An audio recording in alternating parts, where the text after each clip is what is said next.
the basis of my support for Peter Obi is because I think that he will make a very good president. I'm an Igbo woman, and I am proud of him in the way that one is proud of a person who has achieved something and who also happens to be from one's place. But there are also many other Igbo men who I admire or respect or I am proud of, but I would never vote for them for president because I don't think they would make good presidents.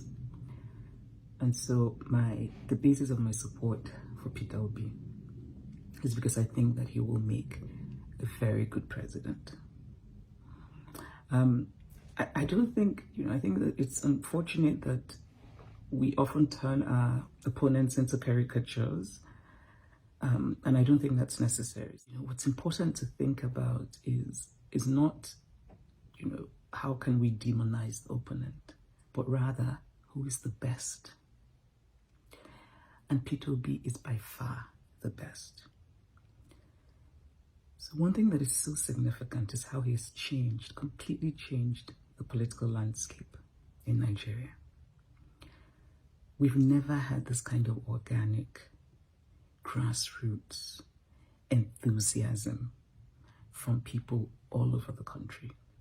And most of all, we've never had the sense of hope.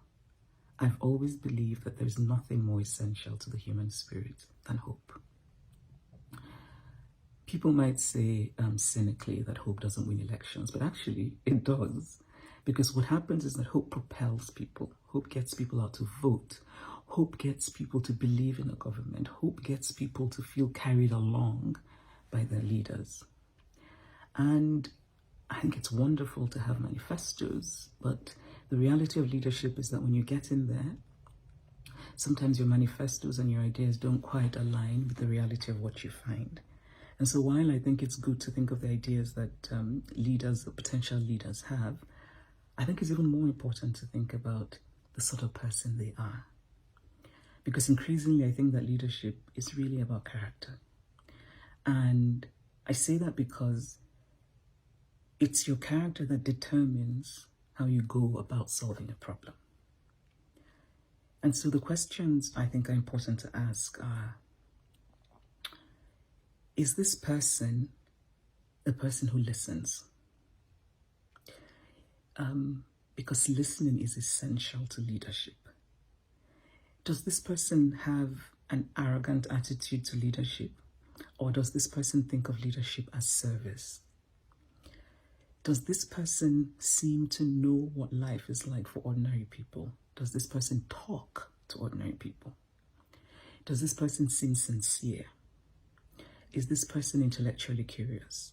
Are they willing to learn? Do they go out to learn, to gather knowledge? Does this person have that mark of wisdom? And by that I mean, the mark of wisdom is the ability to say, I don't know, and I am sorry.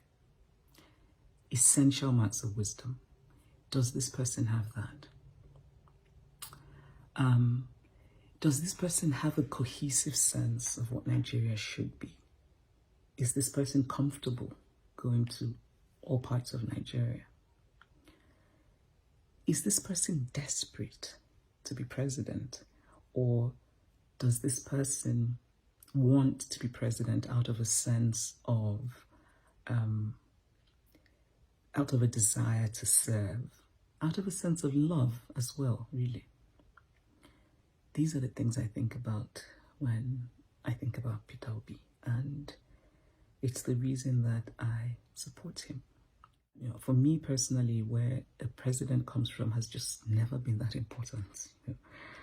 What I want is a president who will lead Nigeria well. Peter Obi is unique and singular in his ability to create this kind of resounding hope. It's never before happened in the history of this country. I think it is significant. I think it means something. And I think we need to vote wisely.